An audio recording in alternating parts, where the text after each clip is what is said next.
Paulo, fria. Ainda continua frio por aqui, não sei como é que está aí em Porto Alegre, Gisela e Bárbara da RBS, que estão aqui patrocinando junto com a aba, oferecendo esse 6º webinar do ano. E nós vamos falar hoje sobre a aceleração digital e o impacto na decisão de compra. A nossa convidada especial para falar sobre esse assunto é a Marina Roale, do grupo Consumoteca. Gostaria de agradecer, em primeiro lugar, também aos parceiros estratégicos da aba, que estão na tela, e que patrocinam a agenda da aba durante o ano todo de 2022. Muito obrigada a todos que estão aqui nessa tela nesse momento. Voltando, queria fazer aí o que eu brinco, que são os assuntos aí paroquiais, que todos conhecem, né? Já decoramos essas sugestões para as reuniões em Zoom. Chama atenção apenas que esse conteúdo será gravado, porque será disponibilizado depois no portal da aba para todo o mercado.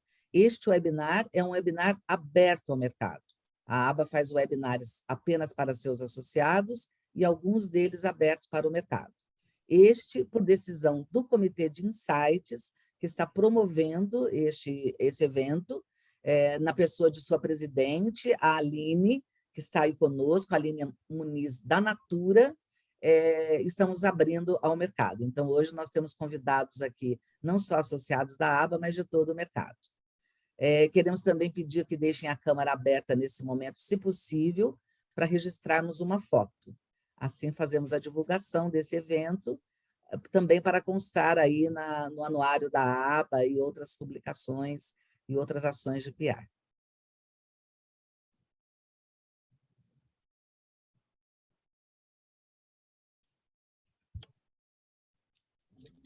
Bom, pessoal, obrigada, Sandra. Faço minhas as palavras da Sandra. É uma honra receber vocês aqui hoje nessa manhã, né? Esses são momentos tão ricos de troca, de aprendizado, então é sempre um prazer estar com vocês. Vou deixar vocês, então, com a Marina e volto no final para passar as perguntas, moderar as nossas conversas, as nossas discussões, tá bom? Deixo vocês com a Marina. Obrigada, Marina. Com você. Marina, obrigada, Aline. Você é uma presidente muito ativa aqui, quero te agradecer de público, tá? Por toda a sua contribuição.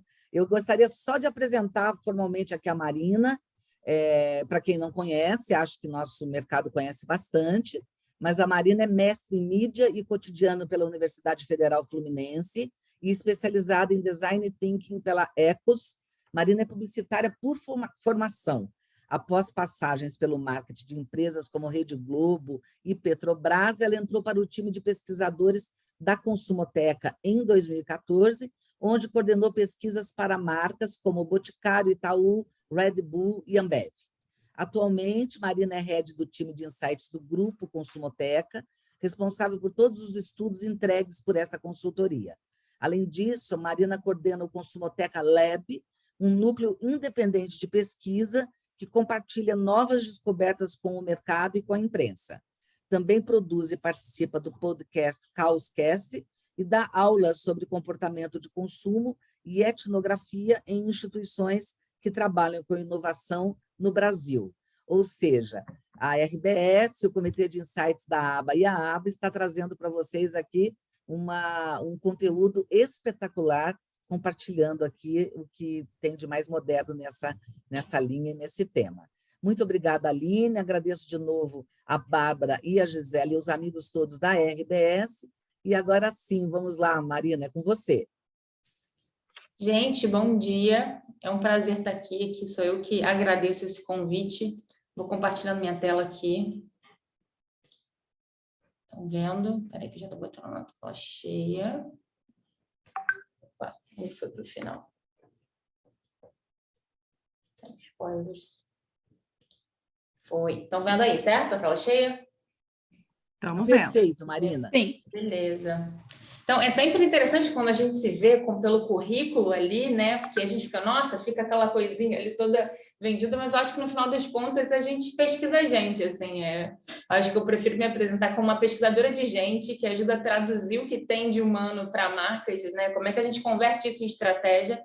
E é por isso que a gente vai falar hoje aqui do modo smart, né? A gente vem falando para caramba aí desde a pandemia, dessa aceleração digital, do impacto que isso tem, e a gente vai trazer isso de uma perspectiva um pouco mais antropológica ali, né? Não só olhando os estudos e os dados ali e para onde a tecnologia avança, mas como que os seres humanos estão percebendo tudo isso, né? Então, como já fui super bem apresentada aí, falo pelo Grupo Consumateca, que é uma consultoria de pesquisa que ajuda a direcionar negócios pela América Latina, e a gente vem se debruçando muito sobre esse tema. A gente costuma falar muito do humano, porque a gente tem uma base onde a gente pode fazer todas as pesquisas estatísticas, mas a gente traz um olhar antropológico, né? Então, a gente é cheio de profissionais multidisciplinares no nosso time, onde a gente tenta olhar que movimento cultural está baseando para onde o mercado está indo ou o que o consumidor está fazendo. Muitas vezes o próprio consumidor não sabe verbalizar exatamente o que a gente precisa, né? A gente tem que cavar em outras coisas, né? O insight, ele vem de algo muito mais profundo e é um pouco disso que eu compartilho com vocês aqui hoje, né? Desde que começou essa pandemia, eu sei que isso é já básico de qualquer palestra que a gente ouve em 2022, alguém começa com pandemia, mas o foco aqui, sem dando toda aquela introdução de pandemia que ninguém precisa mais, é que ficou todo mundo desesperado. E aí? E tudo que a gente vem estudando, eu vou jogar fora, né? E todos os books de tendência e todas essas previsões, como é que a gente faz? Né? Então, começou essa coisa do novo normal, onde que vai impactar, o que vai acelerar, o que vai retroceder, o que vai mudar. E como a gente, todo ano, tem essa parceria super bacana com a RBS, onde a gente já vem mapeando como o gaúcho se comporta, né? Quais são as particularidades do gaúcho, do consumidor do Rio Grande do Sul, o que ele tem conexão com o Brasil, o que ele traz diferente. A gente já vinha anualmente fazendo uma pesquisa. E aí, quando chegou esse momento pós-pandêmico, agora a gente falou, nossa, vamos cair em digitalização, vamos ver se isso mudou, vamos ver se o regionalismo aqui impacta também, vamos ver como é que esse consumidor está se portando, e ver se tudo isso que está sendo narrado nos books aí, do mundo afora, se isso funciona aqui dentro também. Então, o que a gente faz, essa metodologia, só para compartilhar com vocês, desse tipo de pesquisa que a gente traz aqui, é uma imersão que a gente faz com esse olhar, que a gente olha ali para o público do Rio Grande do Sul, onde a gente faz uma imersão de qual e quant, mas a gente não deixa de olhar para o Brasil. A gente sempre traz uma amostra controle, onde a gente vai vendo, justamente para entender o que é peculiar e muito regional, e o que a gente está falando de um movimento que é nacional, que está global. Tá? Então, o que a gente traz aqui para compartilhar com vocês hoje é um pouco desses achados ali de tudo, de como a gente chega em 2022 hoje, trazendo os aprendizados que a gente mapeou, que vai além do regionalismo e a gente vê ali de modo nacional, né? Aprendizados de que estão atravessando o consumidor de tal maneira que muda a nossa forma de tomar decisão, seja no ponto de venda físico ou online. Claro que tem umas especificidades aqui regionais que são muito interessantes da gente aprender, que acho que a gente vai soltando aos poucos, mas o que eu mostro aqui é esse compilado de achado, até porque o estudo é tão denso, o pessoal da RBS sabe quanto tempo a gente fica ali em cada etapa. Se eu fosse trazer tudo aqui, não daria no tempo que a gente tem, então acho que o importante é que vocês consigam sair com material acionável e com algo que dá para a gente aplicar para a nossa realidade, para o nosso dia a dia, não importa a categoria ali que eu estou trabalhando. Então, para a gente falar desse consumidor, dessa aceleração, acho que a gente tem que fazer aquele panorama ali, né? Aquela coisa básica de em que contexto, então, a gente está chegando em 2022 para pensar que consumidor é esse. E aí é um fato, né? O quanto que virou esse novo normal. A gente teve esse impulso para comprar muito mais online durante a pandemia. Então, quem já tinha o hábito de comprar online passa a comprar mais, ou de repente comprava numa categoria de consumo e vai avançando em outras categorias, ao mesmo tempo que a gente tem ali em diferentes ritmos e times, um consumidor que está comprando, está entrando no mundo digital pela primeira vez, né? Então, junto com a questão do Pix, com a distribuição que a gente teve do acesso ao Corona Voucher, a gente teve uma entrada de uma série de consumidores aí no mundo digital, de 15 a 20 milhões de trabalhadores informais fazem sua primeira transação digital, né, no Brasil. Então, isso é interessante para a gente pensar, a gente está falando em aceleração, sim, mas acelerar não é todo mundo junto caminhando no mesmo ritmo, né? Teve gente que já comprava para caramba e passa a comprar de um jeito mais ainda tecnológico, e tem aquele que está entrando pela primeira vez nesse lugar. Então, acho que isso é importante quando a gente pensa em Brasil. Então, toda vez que a gente ouve isso, a pandemia acelerou uma série de movimentos que estavam previstos em relação à digitalização e tecnologia. Sim, mas afinal, quando a gente fala de aceleração, o que a gente acelerou, né? Que comportamentos são esses? É muito importante a gente pensar que, sim, tem esse destrave tecnológico, porque nesse momento Se alguém já tinha uma barreira que não era só de acesso, mas era cultural, em relação a não quero comprar, não confio em tecnologia, você passa a ter que se render um pouco, porque a gente estava limitado. Mas a gente não pode pensar só por essa perspectiva. A gente tem que pensar o quanto que essa nova relação com o digital e esse momento que a gente estava vivendo, a gente não acelerou no digital porque todo mundo queria ser high-tech, e sim porque tinha uma coisa acontecendo lá fora que nos colocou nesse lugar. O consumidor estava com uma nova lente para enxergar o mundo. Nós aqui, né? Quando eu falo consumidor, todos nós vivemos isso. Então, com certeza, todo mundo passa por esses 2 anos e sai diferente em algum aspecto da vida, se não em todos. Então, não tem como você consumir da mesma maneira também, né? Como se você voltasse para a sua realidade, mesmo que você tenha voltado, para quem conseguiu voltar para o ritmo e rotina de vida que tinha antes, você volta com uma cabeça, com valores, com tomadas de decisões que estão transformados. É como se a gente falasse aqui numa mudança de zeitgeist, né? Quem gosta e quem estuda tendência e já tem alguma familiaridade com isso, já ouviu essa palavrinha que quer dizer espírito do tempo, né? Sempre que a gente vai trabalhar mudanças de era e de comportamento, a gente vê esse zeitgeist, que é esse espírito do tempo que todo mundo compartilha, e ele vai mudando de tempos em tempos, de acordo com mudanças culturais que a gente vai vivendo.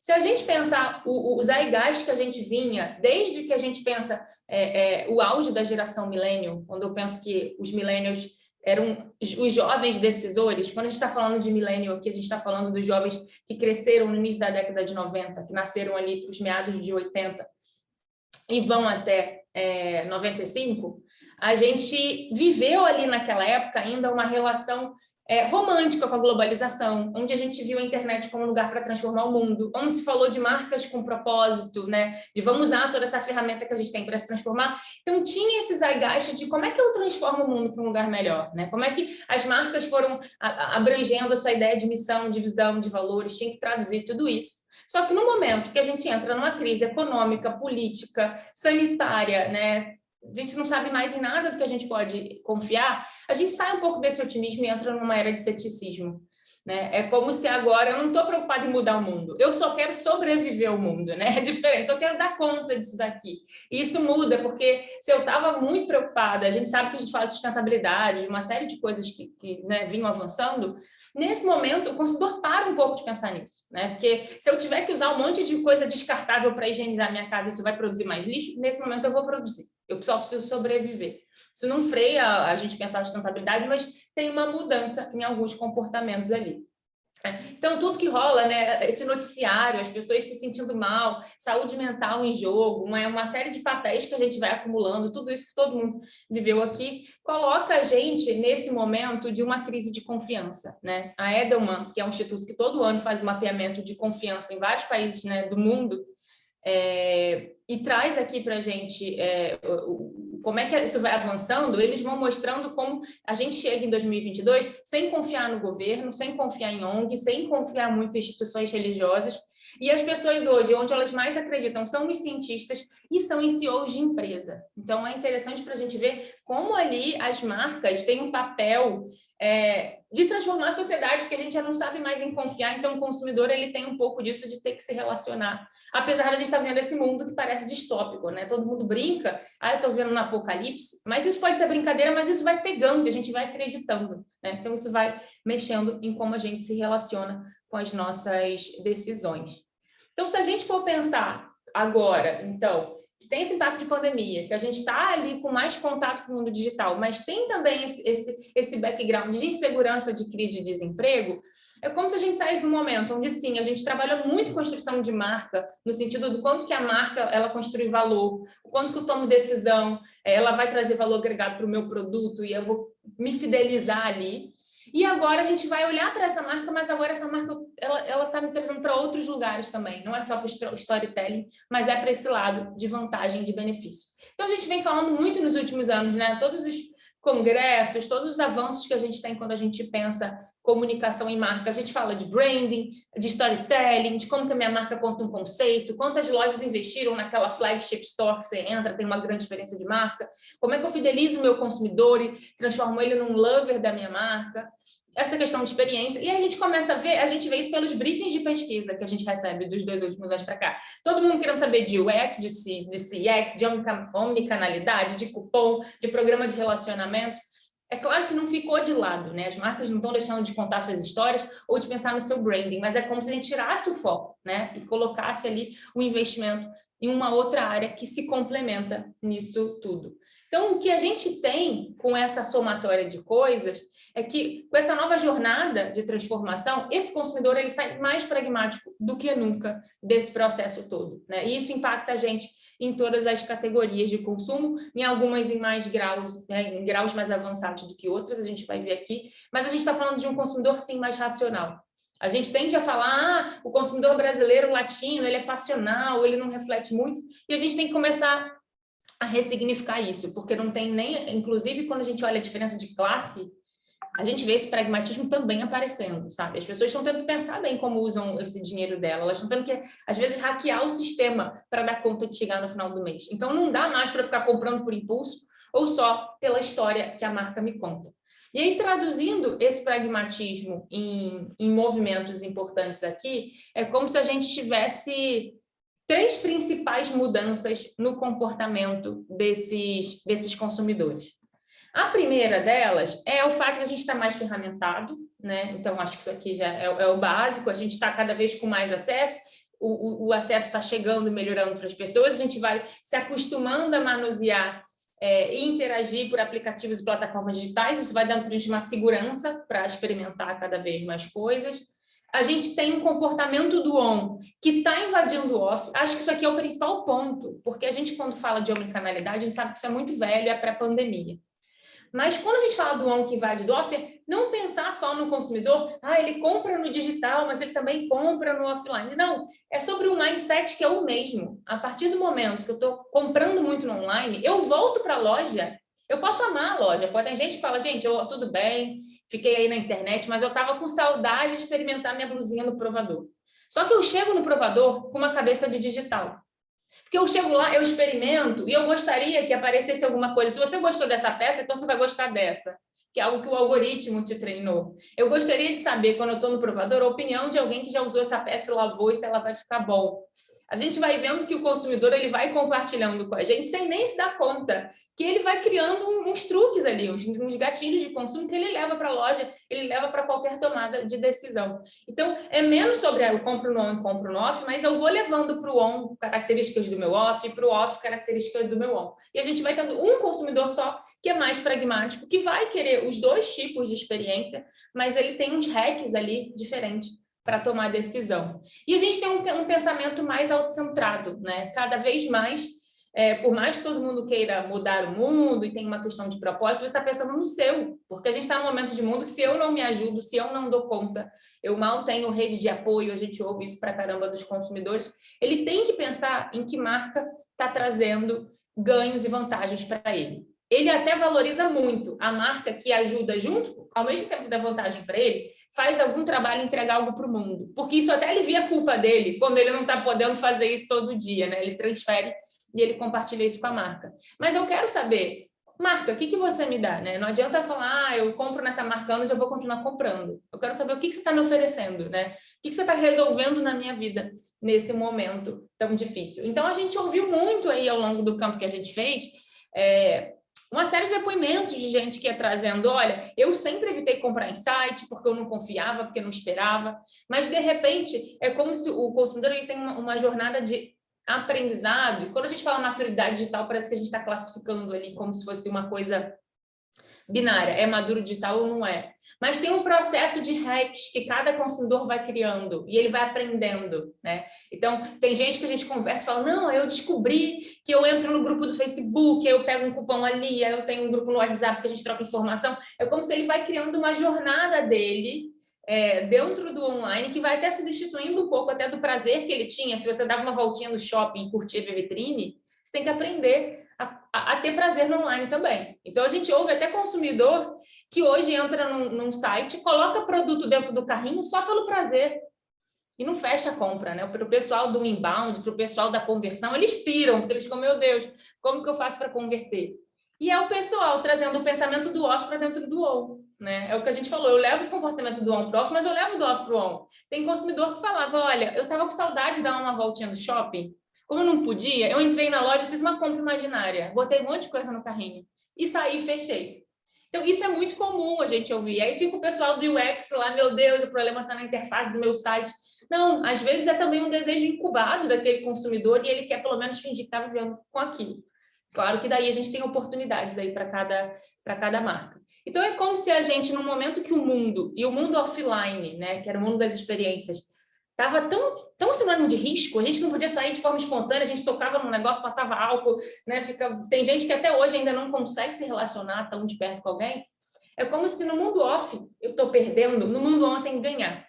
Então, essa coisa de tudo que a gente começa a fazer no online vira sinônimo para esse consumidor de um lugar onde eu tenho que buscar vantagem, né? De um lugar onde eu tenho que buscar benefício e eu tenho que fazer tudo isso valer a pena. E é isso que a gente chama, e a gente mapeou junto com o pessoal do grupo RBS, quando a gente entendeu que mindset era esse, do modo smart, que é muito sobre esse mindset que muda conforme esse consumidor ele vai passando por uma aceleração digital e ele começa a usar esses dispositivos digitais como uma ferramenta de maximização de ganho, né? Então, eu vou usar cada vez mais, mas eu quero saber como é que eu ganho, como é que eu faço para melhorar a minha vida. Então, que características são essas dessa lógica smart? A gente está falando de um consumidor que vai valorizar seu poder de escolha ao máximo, né? Então, ele tem que sempre saber opções que geram retorno claro. Então, ele está mais pesquisador do que nunca. Ele compra o produto, ele sabe de muitos atributos. A gente ouve hoje de consumidor, olha, eu vou na loja e eu sei mais que o vendedor. Né? Ele já viu tanta coisa no YouTube, ele troca informação com gente em redes de outros lugares que, claro, muda de categoria para categoria, né? Isso tem mudanças, mas esse conhecimento ele vai avançando. Ele está sempre testando, experimentando para avaliar o melhor cenário de ganhos. Você vai entendendo que tudo é um teste, né? A gente teve que testar muita coisa nesses últimos 2 anos, então você perde um pouco o medo. Então vamos ver o que dá.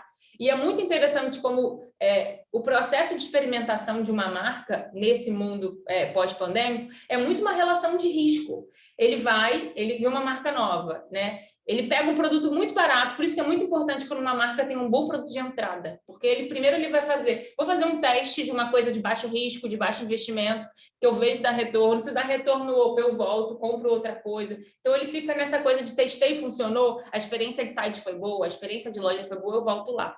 Né? E o terceiro fator é ele ser leal cada vez mais à recompensa, o que gera um grande desafio para a gente que trabalha com marca, porque toda marca sonha em ter consumidores fidelizados, né? Mas como que eu vou ter um consumidor fidelizado se ele pode pesquisar tudo, se tem todo mundo oferecendo um novo cupom, um novo benefício, e é difícil fazer ele voltar para mim sempre, só porque ele tem uma relação comigo, né? Então, o que a gente tem aí é um consumidor que constrói sua percepção, né, com as marcas agora a partir de camadas, né? O que são essas camadas? É como se agora, né, depois de tudo isso, que eu estou mais pragmático, existe um pacote básico, que a gente chama de pacote pragmático, né, dentro da sua categoria, que é o que todo mundo deve ter, que é o mínimo esperado, né, que é o básico ali. E aí depois você vai trazendo as suas camadas de diferenciação dentro da sua categoria. E em cada categoria de consumo, a gente tem um pacote básico, que ele é igual para todo mundo, e aí a gente vai se diferenciando a partir do pacote de ganhos que uma marca oferece, né? Como se a gente fosse botar num desenho aqui, acho que esse diagrama simplifica bem, é como se o meio aqui é o básico para eu entrar ali, então vamos pensar aqui no consumidor da categoria de fintech de banco digital, né? Que cresceu pra caramba na pandemia. O básico para eu entrar no banco digital, não importa a marca, eu ter que estar livre de taxas, porque eu quero, né? Para eu estar no digital, ele está me oferecendo algo que o banco tradicional não oferecia, então eu estou livre de taxa, eu quero um fácil acesso a crédito e eu quero uma boa usabilidade de app, né? Eu quero um local sem burocracia. Se eu vou abrir uma conta digital, ela tem que ser muito mais simples do que se eu abrisse num banco. Então, isso é o básico. Qualquer banco digital que não oferece isso, você nem entra. Eu não estou nem falando de diferenciação de marca. Aí, quando se consegue entregar bem esse pacote, eu vou entregar as camadas subjetivas, que pode ser, Nubank entrega esse básico, mas tem todo um relacionamento, ele fala com a comunidade millennial, ele tem programa disso, ele tem o Emicida falando de um monte de coisa, ele me inspira, e eu tenho os atributos subjetivos que diferenciam essa marca. Mas se você entrega esse atributo subjetivo e não dá o básico, não adianta você ter a melhor campanha, a melhor comunicação do universo, que esse consumidor ele não fica lá. Então, quando a gente fala dessa divisão de atributo, é de como esse consumidor está percebendo e está dividindo isso muito bem, né? Então, quando a gente fala de básico, a gente está falando do quê? De preço, de promoção, de tempo de entrega, de frete grátis, de variedade, de cashback, de cupom de desconto. Isso servindo para o on ou para o off, né? Experiência de loja, o quanto que aqui a coisa me resolve. É no pragmático, é no quanto que você tira fricção da minha jornada. E quando a gente fala aqui desses valores subjetivos, aí sim eu estou falando de propostas de valor de marca, eu estou falando de diferenciação, aí a gente está falando do coolness, do lifestyle, do regionalismo que eu posso trazer. Então, quando a gente fez essa pesquisa com o Grupo RBS, que a gente já conhecia muito do público do Rio Grande do Sul, a gente sabe que lá tem uma questão de regionalismo, de marcas locais muito forte. Então, uma dúvida que a gente levou será que nessa pandemia o público, o gaúcho que adora consumir certos produtos, ele continua consumindo o mesmo produto ou ele se rende a uma categoria que está mais pragmática? Né? Porque muitas vezes ele abria mão, ele pagava mais caro se tivesse que pagar, mas ele seguia ali. E é isso que a gente vê começando a mudar, porque o pragmatismo ele vai atravessando as pessoas. Não é que o regionalismo ele se vá completamente, mas ele começa a ter que entrar como essa camada. E aí o que a gente viu é que tem um tempo de maturação, né? E tem um processo diferente que cada categoria de compra ela vai acontecendo. Nesse processo que a gente fez, tanto na Quanti, a gente foi mapeando e conversando com pessoas que nos últimos 6 meses tinham comprado produtos de diversas categorias, então a gente foi vendo ali com elas o que era valor e por que elas compraram, e na etapa qualitativa também, a gente foi falar com consumidores, heavy users de cada categoria ali para entender se essa questão do pragmatismo ela era igual para todo mundo, porque tudo bem, eu estou falando aqui para comprar uma geladeira, eu sou muito pragmático, mas para comprar um carro, dá para ser pragmático também? Né? Tem momentos diferentes da gente avaliar isso. E a gente chegou nesse resultado super bacana do que a gente mapeou com o time da RBS, é que, de fato, tem categorias que já estão muito pragmatizadas. E outras você tem essa importância de camada ali ainda fazendo uma diferença muito grande. E isso não significa que, quando eu falo que eletrodoméstico é super pragmático, não posso ter uma marca que chegue como um novo player e que super se diferencie com uma camada de subjetividade. Só que se você não entregar um básico ali matador, vai ser difícil você ter esse consumidor. Então, quando a gente está falando de eletrodomésticos aqui, produtos financeiros, são categorias que já estão muito pragmatizadas, ou seja, o consumidor já está muito avançado nessa jornada de digitalização. Então, aqui ele está já muito exigente, ele está cheio de hacks de consumo, ele está comparando muito. Então, o eletrodoméstico ali, quando a gente pensa nos marketplaces hoje, o consumidor ele não vai comprar, ninguém acorda, vai comprar uma torradeira que seja, não precisa nem ser uma compra mais cara como uma geladeira. Se ele não pesquisar, se ele não saber se tem um cashback, se ele não vai ter um desconto exclusivo, então ele pode olhar, assim, tem um fator que, qual é a tradição desse produto, né? Isso é um desconto matador, isso faz diferença, mas ele tem que passar por esse check ali das coisas que são mais pragmáticas. Quando a gente pensa em produto financeiro, que foi uma das categorias que ajudou a pragmatizar esse consumidor, quando os bancos digitais chegaram criando uma nova categoria, né? Quem lembra que muita gente não confiava, falava, meu Deus, eu vou fazer cartão de um banco que não tem agência, como é que vai ser? Se isso falir, como é que fica? Né? A gente não confiava. E aí, o que esses bancos, esse mercado financeiro fez? Ele começou a entregar muita vantagem. E aí ele foi colocando as pessoas, eu vou testar. Então, foi esse mercado que introduziu muito o consumidor, a cultura do cashback, a cultura de ponto, a cultura do, olha, você faz o cartão comigo e você vai ganhar a tag do pedágio. Você faz o cartão comigo e você vai ganhar o ingresso do Lollapalooza. Então, assim, você sempre tem um benefício ali que você vai ficando acostumado. Então, tradição de banco é importante? Para alguns produtos. O consumidor quer fazer um consórcio, ele ainda olha ali se o banco é tradicional. Mas na hora do cartão, na hora do dia a dia, ele está olhando quem entrega o pragmatismo. Quando a gente avança aqui para moda e beleza e casa e decoração, a gente ainda vê essas categorias ali, o peso muito importante dos dois. Moda e beleza, acho que tem um case super...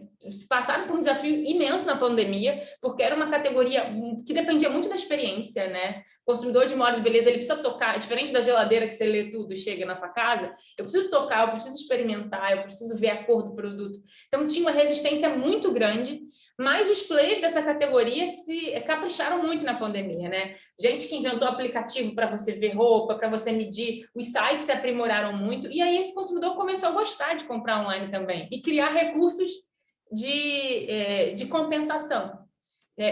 A questão que fica é que hoje o consumidor, quando ele quer comprar moda ou ele quer comprar beleza, ele já parte do pressuposto de que se ele vai comprar online, no mínimo ele tem que ter um cupom, sabe? Se o consumidor compra, a gente vai fazer pesquisa hoje, ele não tem um cupomzinho de 10%, ele acha que ele está sendo o trouxa, sabe? Assim, não é possível. Ele entra no Google, a gente quando vai mapear a jornada, e ele está lá no site, ele joga no Google, ele fala cupom loja tal, ele entra no Facebook, ele vai em influenciador, porque ele sabe que em algum lugar tem um cupom disponível aí. Isso tem questões para uma marca, né? Porque, por outro lado, você tem um consumidor que está viciado e sempre já tem um desconto de ponto de partida. Então, se eu quero fazer uma ação promocional, a gente fez um teste para uma marca de beleza há pouco tempo, do programa de relacionamento ideal, e a gente partia de um cupom de 10%. E o consumidor falava, isso aí é básico, isso aí qualquer blogueira me dá. Se você quiser construir um programa de relacionamento legal, você me parte do 15% a 20%. Então, tem essa questão do pragmatizou, mas você trouxe esse consumidor que está exigindo, que está cobrando, e aí tem um desafio.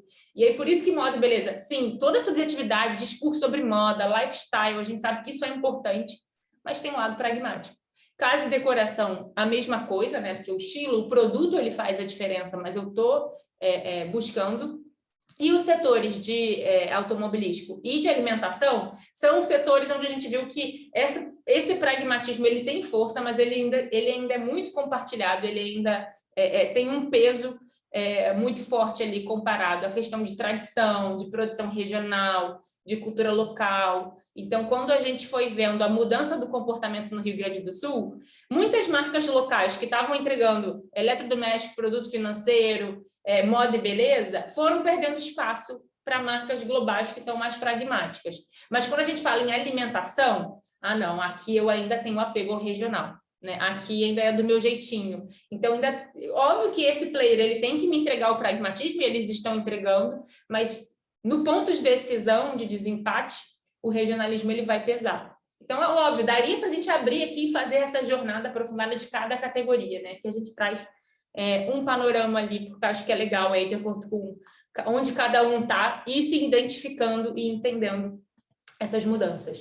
Então, indo aqui para que aprendizado a gente tem, né? Que desafio a gente encontra para essas marcas em 2022, se a gente olha para essa reguinha, é como se a gente hoje, para fazer um planejamento, para fazer um estratégico de uma marca, a gente tivesse 2 eixos e ter muita clareza de como a gente está respondendo a esses eixos.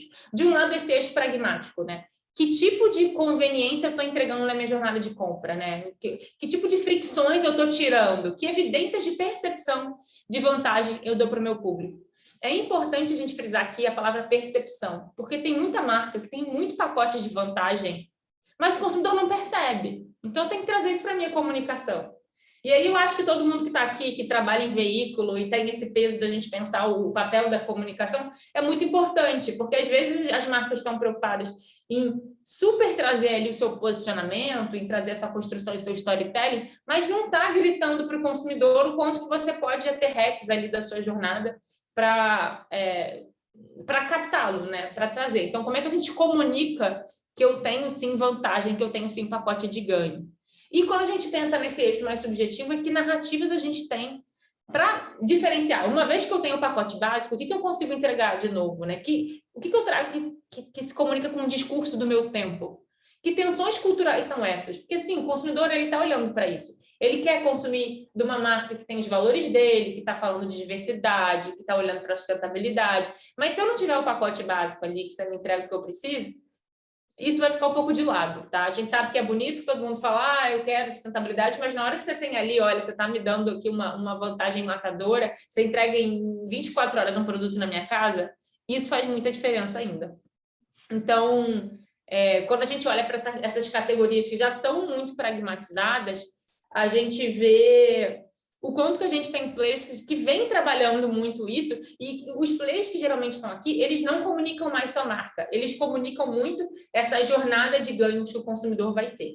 Um exemplo que apareceu muito forte no campo, tanto quando a gente viu na Quanti Brasil, como exemplo de marca, como que a gente já viu lá no Rio Grande do Sul, Magalu, né? Como que Magalu fez bem, aí, principalmente durante a pandemia, essa comunicação nesse território do pragmatismo, né? Então, como que nesse momento, eu estou te dando cashback, eu estou lançando o Magalu Pay, eu estou com liquidação, eu tenho toda uma rede, um ecossistema que a marca cria para facilitar, criou o marketplace para pequenos investidores, então tem pequenos investidores não, pequenos empreendedores, para facilitar esse processo de compra, melhorou essa jornada as pessoas falam, nossa, a jornada da Magalu desde o início, de comunicação de régua, olha, o produto vai chegar na sua casa em tal dia, vai chegar diferente, o produto em etapas faseadas. Isso tudo faz parte do pragmatismo de uma marca, né? De como você traz essa transparência na jornada de compra. Não é só sobre entreguei mais rápido, mas eu entreguei sem fricção, eu cumpri com o que eu prometi.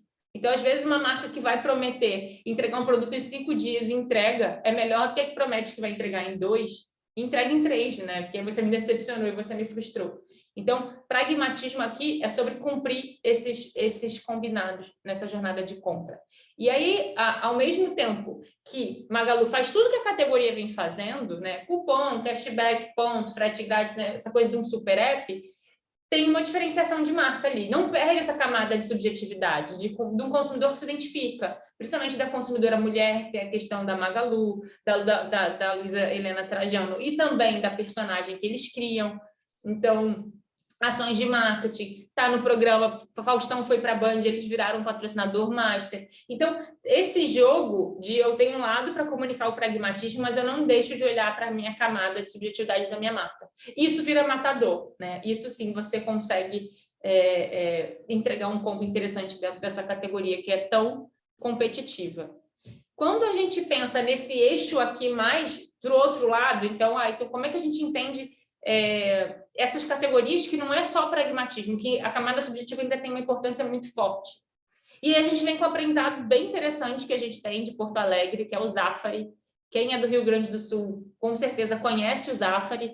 Tem também em São Paulo, então, inclusive, quem é gaúcho e mora em São Paulo também compra no Zafari, tamanho do vínculo que tem com essa marca, que é uma rede de supermercado, né, que tem uma tradição, que oferece marcas muito locais, que celebra as datas que são festivas e importantes para o Rio Grande do Sul. Então, tem uma questão de regionalidade que era muito forte. E enquanto a gente viu várias marcas, por exemplo, enquanto na moda, Renner começa a perder, Renner que é uma marca do Sul, e o consumidor tinha muito orgulho, mas de repente tem a Shein, que é uma chinesa e está me entregando, eu vou comprar com ela, eu vou falar da Shein aqui daqui a pouco.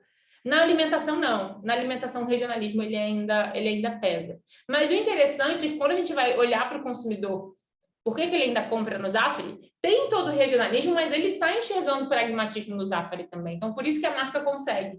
Claro que a marca ela não vai ter um investimento em digital como uma Grupo Pão de Açúcar, né? Mas eles falam que a experiência de loja é incrível. Então, isso é legal para a gente ver como o Zafari ele entrega uma experiência de um ótimo marketplace. Os consumidores falam que a loja é padronizada. Você chega lá, você sabe o que você precisa na gôndola onde está.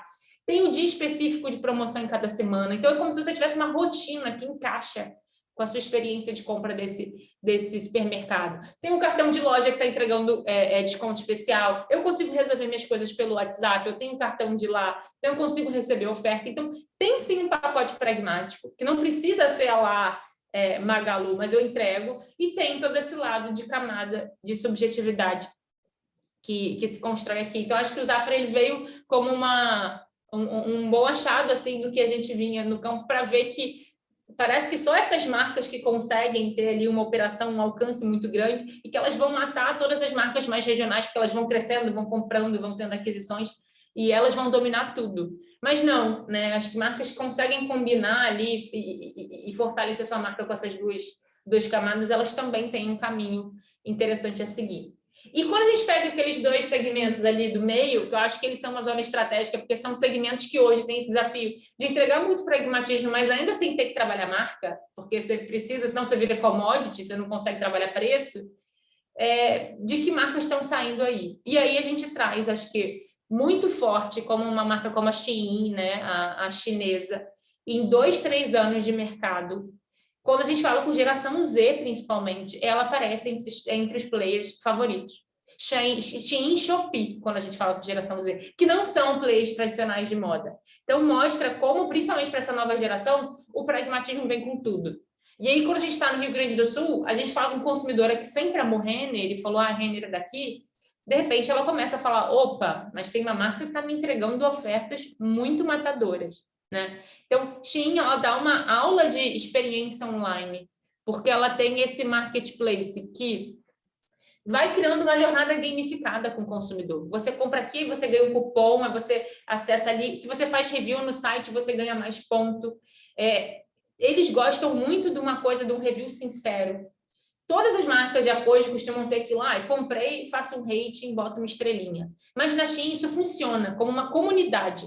Então eles conseguiram suprir a desconfiança que você tinha numa marca chinesa, que você sabia lá se ia chegar, sabia lá se tinha qualidade ou não, com esses features muito bem aplicados, que eram pragmáticos, mas eles acabaram criando valor de marca também, porque hoje a gente tem uma comunidade de consumidor e ele faz a propaganda da Shein. Se você colocar no TikTok, no Reels e procurar Shein lá e botar na hashtag, é um monte de consumidor que ele compra o produto da Shein e ele fala, olha, expectativa realidade, gostei, não gostei. E esse boca a boca foi criando ali uma boa repercussão para a marca. O próprio site tem os reviews sinceros, que as consumidoras falam, que a consumidora não coloca foto, sabe? Ela gasta uma energia ali dizendo, e isso cria uma confiança muito grande, né? Então, a marca, se o seu produto vem da China, se ele for taxado na alfândega, a marca divide com você o preço da taxa. Então, eles vão criando uma série de coisas que eles vão te convidando, assim, e inclusive as pessoas que tinham resistência da Shein, por ela demorar um pouco mais, porque a gente sabe, não é só entregar mais rápido, né? A gente sabe que é difícil, a Shein não consegue entregar algo em 24 horas. Mas eu crio uma experiência pragmática tão forte em preço, em programa de retorno, em brinde que eu tenho, que eu compro, vem sempre um brinde que eu não pedi, que você vai rompendo essa barreira. E aí vira uma grande experiência esperar a Shein. E aí quando essa compra chega, eu crio conteúdo para as minhas redes sociais. Eu ainda estou fazendo ali conteúdo gratuito para essas marcas. Então, eu acho que Shein, ela mostra todo o pacote básico ali muito bem feito do pragmatismo, mas ela sabe que ela precisa começar a criar ali também um diferencial de marca.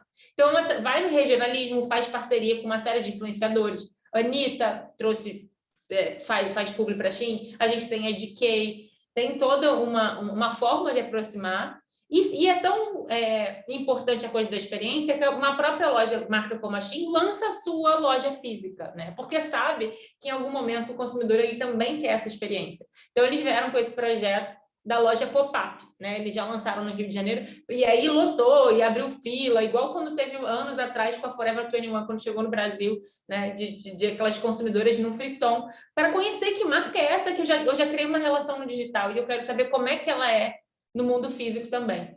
Mas tem até um ponto que a gente já viu fazendo pesquisa, que no início, quando você ia nessa loja, você não podia sair com ela, era só para você conhecer o produto. Você não podia sair da loja com o produto.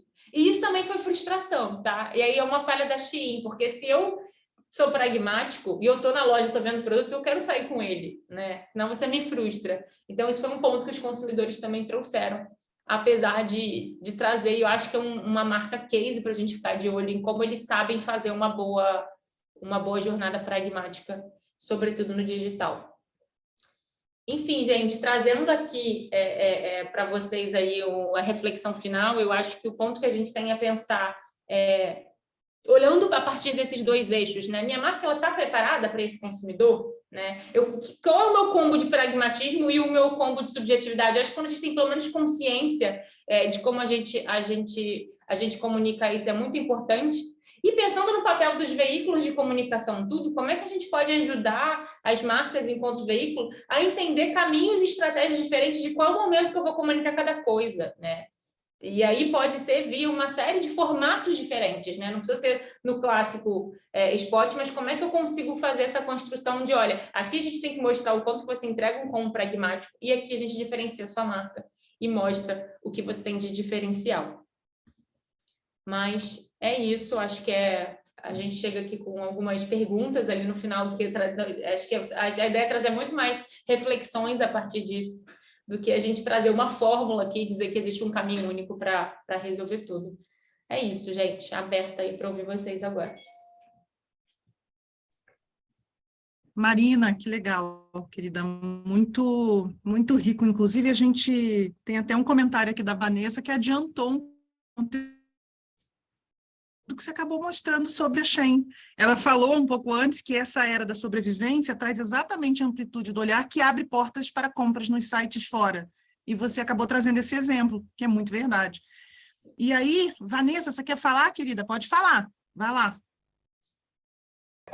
Não, excelente conteúdo. Eu fiquei pensando exatamente nisso, nessa questão do ceticismo, da sobrevivência, e me veio esse insight de que realmente a gente está mais aberto não só para outros canais, né, multiplataformas, mas também para fora, que era um grande receio, né? A gente tinha uma grande resistência de falar de canais brasileiros e muito mais de canais externos. Agora, então, a gente já percebe não só a geração Z, né, os millennials e os heavy users, aí, as pessoas que adotam a tecnologia um pouco mais cedo, que eles sim estão experimentando. E se entra nesse momento e gosta desse teste que está fazendo, a tendência é só aumentar o nível de exposição, de contato aí, de ser uma pessoa realmente digital, em todos os aspectos.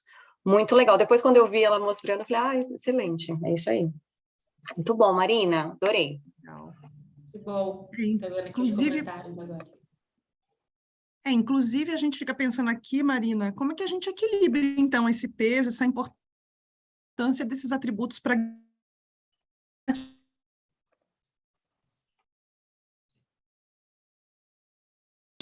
Travou um pouco para mim. Eu acho que está travando um pouco para a Aline, certo? É isso? Travou um pouco. Eu vou fazer a pergunta, então.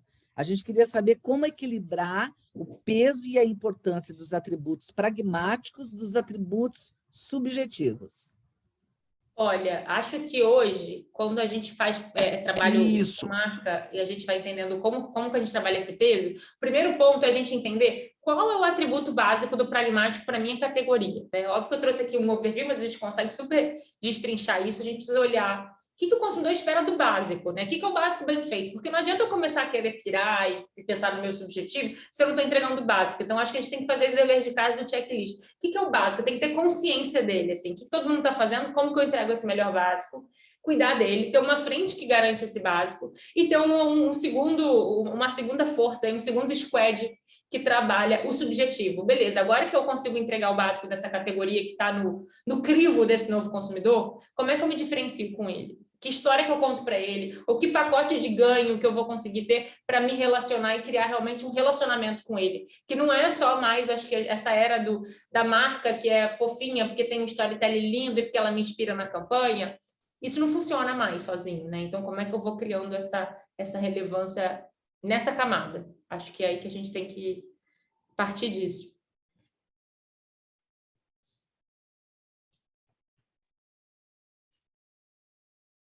Gente, caí aqui, agora voltei.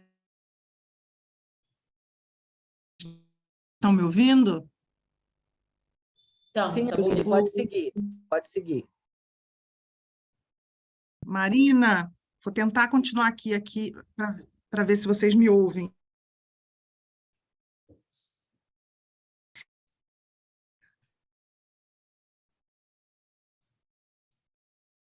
Acho que a gente está com uma questão aí, problema de conexão com a Aline.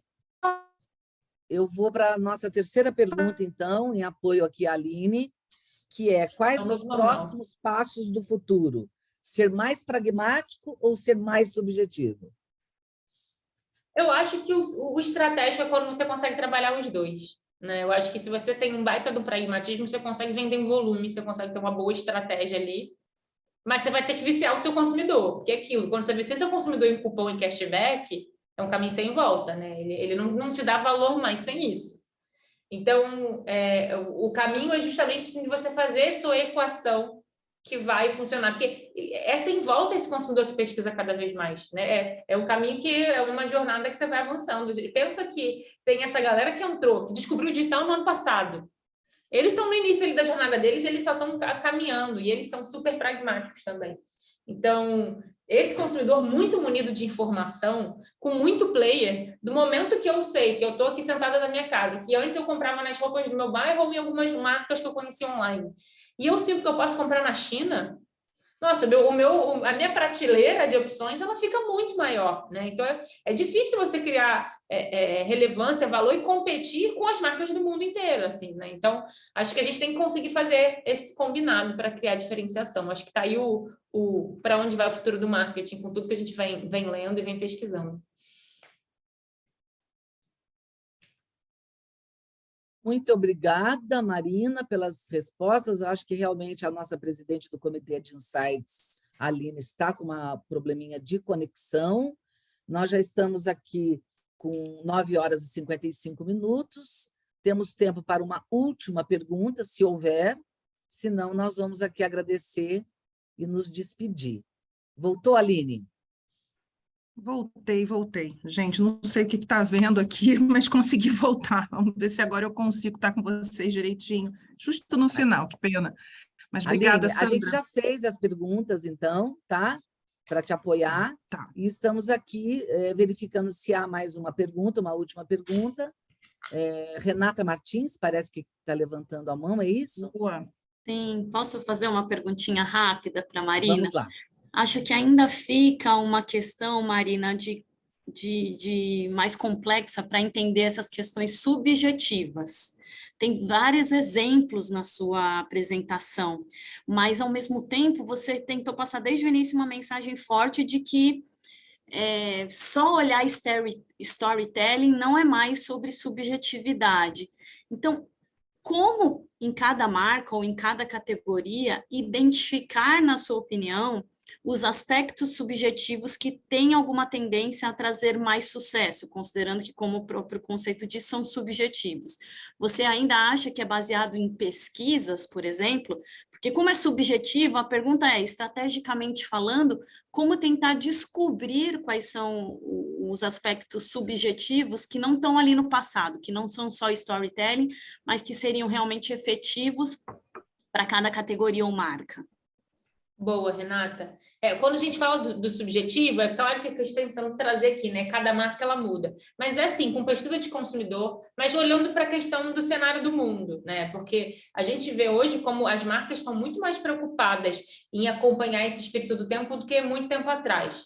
Exemplo disso, acho que tentando dar um exemplo de subjetividade, a Nike, quando lançou agora a camisa da CBF, nunca, para você lançar uma nova camisa da seleção, você teve que pensar tanto em política, em cultura, em religião. Antes você só lançava. Eles lançaram tipo, uma possibilidade no site de você comprar a camisa e você customiza o nome, né, na camisa. Eles já programaram o algoritmo para não permitir que você coloque o nome de nenhuma entidade religiosa na camisa ou de político. Putz, para uma marca pensar nisso e se antever isso, eu estou pensando nessa camada subjetiva.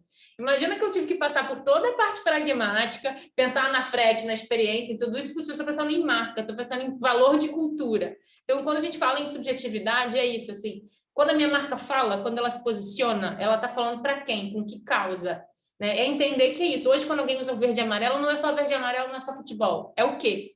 Então, eu acho que dentro de cada categoria, a gente tem que olhar. Quando eu uso um produto de beleza, esse produto ele é o quê? Quando eu compro um carro, esse carro é o quê? Porque quando eu compro um carro, eu estou dizendo sobre o que eu penso do mundo, sobre o meu status, sobre sustentabilidade, sobre tudo. Quando eu uso um batom vermelho hoje, ele pode ser um ato político. Então, a marca ela pensa a subjetividade nesse lugar, sabe? De que discurso eu estou alimentando. Então, quando a gente fala do storytelling, ele tem valor ainda, né? Mas é aquilo, o consumidor ele vai olhar o pragmático e aí ele vai olhar quando você tem um storytelling matador, casado com o seu tempo, e um pacote pragmático, aí você tem uma marca ali que é matadora, né? Que faz a diferença e vira um case. Tá claro, muito obrigada. Aline, suas últimas palavras, encerrando. Obrigada, pessoal. Agora eu espero conseguir falar todo com vocês nesse final, sem instabilidade. Muito rico, super obrigada. Acho que teria até mais perguntas aqui, Marina, adoraria passar mais um tempinho com você. Pessoal, se vocês tiverem mais perguntas, se vier mais alguma coisa à mente, mandem para a gente faz essa troca com a Marina, discute, né, e manda para vocês a resposta. E é isso, a gente vai ficando por aqui. Muito obrigada pelo dia de hoje, né? Espero encontrar vocês mais vezes para mais conteúdos e trocas. Muito obrigada, Marina, conteúdo muito interessante, e a gravação vai ser disponibilizada depois, né? Eu vi que o pessoal andou perguntando aqui, acho que sim, certo? Sim, estará no portal Teremos. da aba a gravação Teremos. para poder compartilhar ainda mais esse riquíssimo conteúdo. Obrigada, Aline. Isso mesmo. Obrigada aí às nossas parceiras Gisela e Bárbara da RBS. Muito obrigada, Marina. Brilhante a sua apresentação. E bom dia a Obrigada, todos. gente. Prazer foi meu. Beijo. Tchau, tchau. Tastes like strawberries on a summer evening, and it sounds just like a song. I want more berries and that summer feeling. It's so wonderful and warm. Breathe me in, breathe